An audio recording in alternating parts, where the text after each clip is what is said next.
चलिए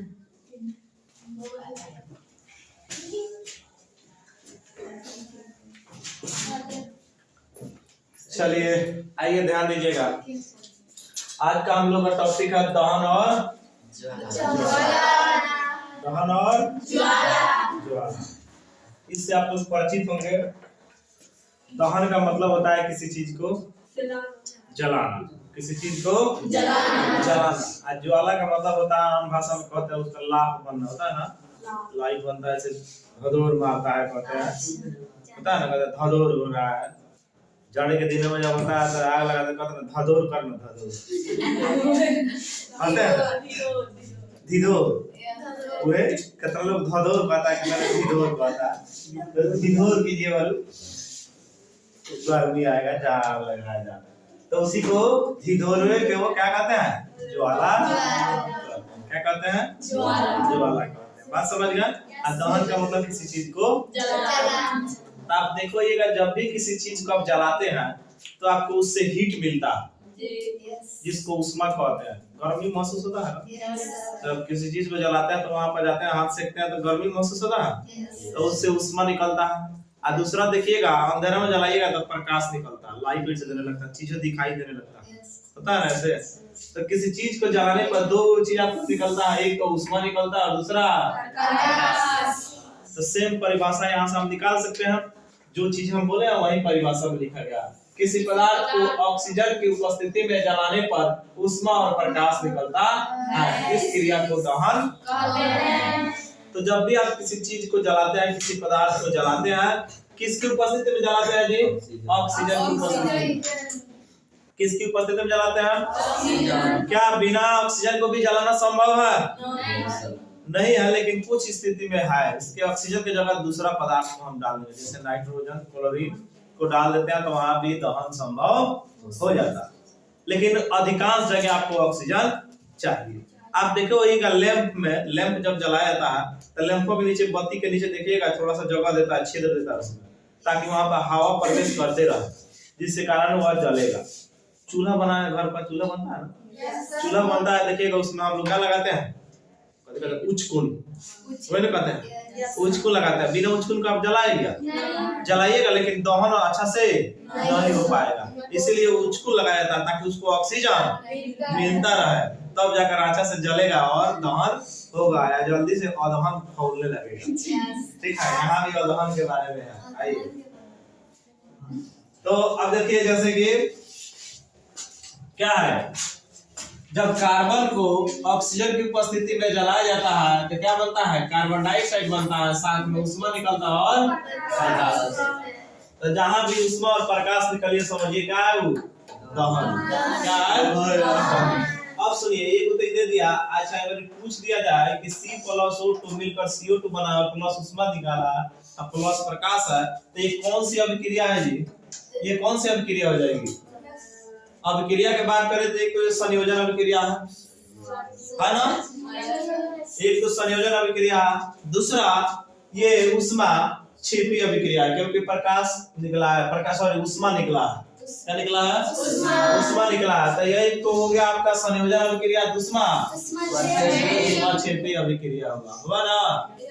जब आपको प्रतिफल में प्लस उष्मा लिखा हो तो उष्मा क्षेपी अभिक्रिया होता है, और जब अभिकारक में प्लस उष्मा लिखा हो तो उष्मा शोषी अभिक्रिया। तो ये प्रतिफल में प्लस उष्मा लिखा है, तो ये कौन अभिक्रिया होगा? उष्मा क्षेपी अभिक्रिया। अब आइए, सल्फर या गंधक को जब ऑक्सीजन की उपस्थिति में जलाते हैं तो क्या बनता है? सल्फर डाइऑक्साइड बनता है, और क्या बनता है? उष्मा और प्रकाश। अब देखिए, तो इसका नाम याद रहेगा ना, इसको क्या कहते हैं? कार्बन। इसको क्या कहते हैं? इसको कार्बन डाइऑक्साइड। तो जब भी हम कार्बन को ऑक्सीजन की उपस्थिति में जलाते हैं तो कार्बन डाइऑक्साइड, उष्मा और प्रकाश निकलता है, और यह क्रिया दहन कहलाती है। यह क्रिया क्या कहलाती है? दहन कहलाती है। जब हम सल्फर या गंधक को ऑक्सीजन की उपस्थिति में जलाते हैं तो क्या बनता है? सल्फर डाइऑक्साइड बनता है। जैसे ये कार्बन डाइऑक्साइड था, वही सल्फर डाइऑक्साइड बनता है, और उष्मा प्रकाश निकलता है। ये भी क्रिया कैसी है? दहन की क्रिया। कोई दिक्कत? अब आइए दहन के आधार पर पदार्थ के प्रकार के बारे में जानते हैं। दहन के आधार पर प्रकार पदार्थ को दो भागों में बांटा गया है, एक को दहनशील पदार्थ और दूसरा अदहनशील पदार्थ। इसको ज्वलनशील या इसको अज्वलनशील। तो चलिए इसके नाम में ही परिभाषा छुपा हुआ है, दहनशील पदार्थ या ज्वलनशील पदार्थ। मतलब वह ऐसे पदार्थ जो जल जाते हैं, जिसका दहन संभव हो, जिसको हम जला सकते हैं, उसको क्या कहते हैं? दहनशील पदार्थ।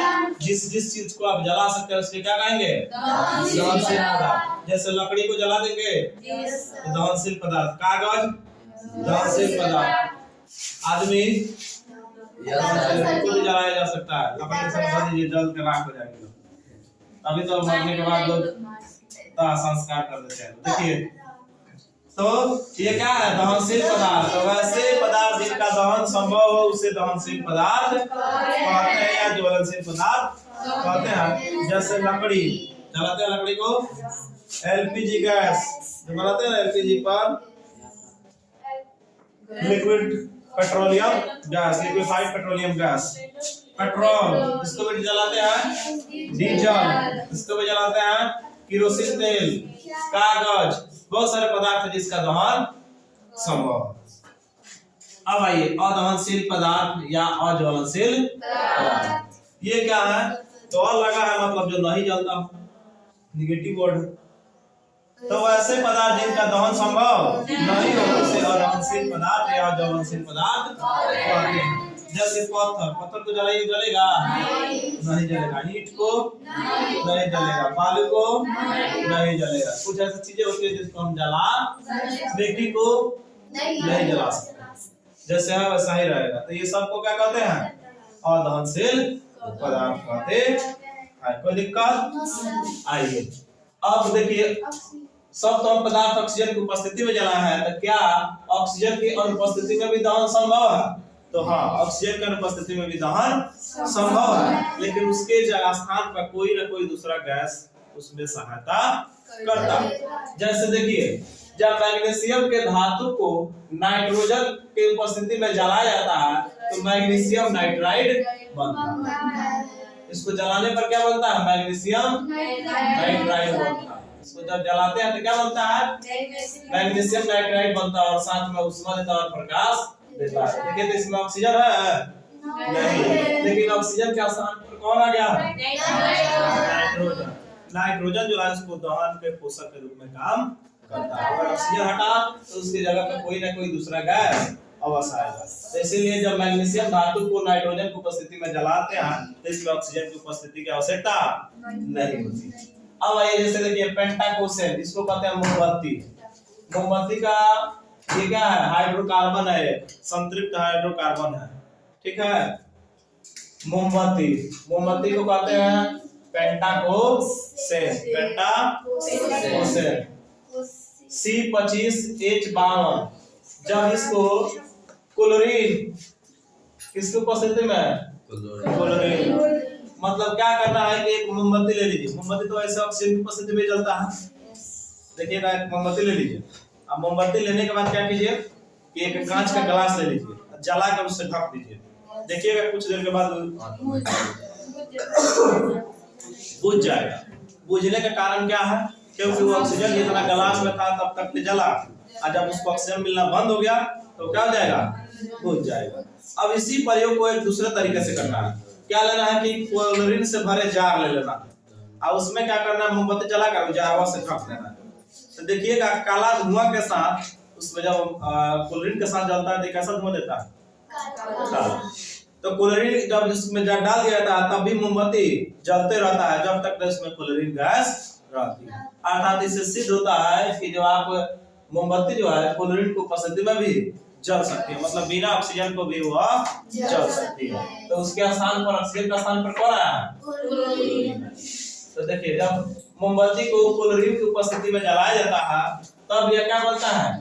कार्बन। इसीलिए काला धुआं देता है। इसमें काला कार्बन ज्यादा निकलता है, इसीलिए इसका धुआं कैसा होता है? धुआं जो होता है वो कैसा होता है? काला होता है। याद रखिएगा, जब मोमबत्ती को क्लोरीन के साथ जलाया जाता है तो क्या निकलता है? कार्बन निकलता है, जिसके कारण धुआं भी कैसा होता है? ठीक है। और साथ में क्या निकलता है, हाइड्रोजन क्लोराइड, जो कि एक अम्ल है और ये खतरनाक अम्ल है। इसलिए कभी भी मोमबत्ती को क्लोरीन के साथ नहीं जलाना चाहिए, क्योंकि एक तो आपका धुआं निकलेगा जो कि काला होता है, और दूसरा ये धुआं निकलेगा इसके साथ जो निकलेगा वो होता है हाइड्रोजन क्लोराइड, जो कि अम्ल है, ये भी खतरनाक होता है। ठीक है, अब आइए अदहन का पोषक, अदहन का अपोषक, अदहन का अपोषक, अ का मतलब जो पोषण नहीं देता, वो जानने में उसको मदद नहीं करता। तो जो पदार्थ दहन के क्रिया में सहायक नहीं होते हैं, क्या होते हैं, जो पदार्थ दहन की क्रिया में सहायक नहीं होते, मतलब उसकी सहायता नहीं करते हैं, उल्टा उसको बुझाने का काम करते हैं, उसे क्या कहते हैं, अदहन का अपोषक।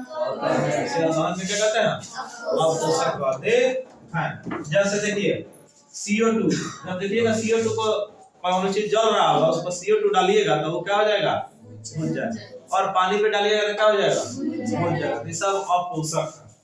दहन के पोषक क्या है, तो जो पदार्थ दहन की क्रिया में सहायक होते हैं उसे दहन के पोषक कहते हैं। जैसे आप देखिए ऑक्सीजन पहले था, ऑक्सीजन इसको दिया था ना, यस सर,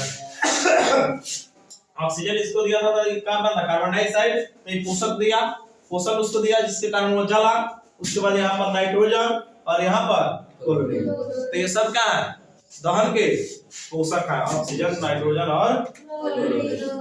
तो इस तरह दहन की क्रिया में क्या होता है, ये सहायता नहीं करते हैं और ये सहायता करते हैं। तो जो पोषक होते हैं वो सहायता करते हैं, जो अपोषक होते हैं वो सहायता नहीं करते हैं। इस तरह का टॉपिक आज हमारा समाप्त होता है, याद कर लीजिए।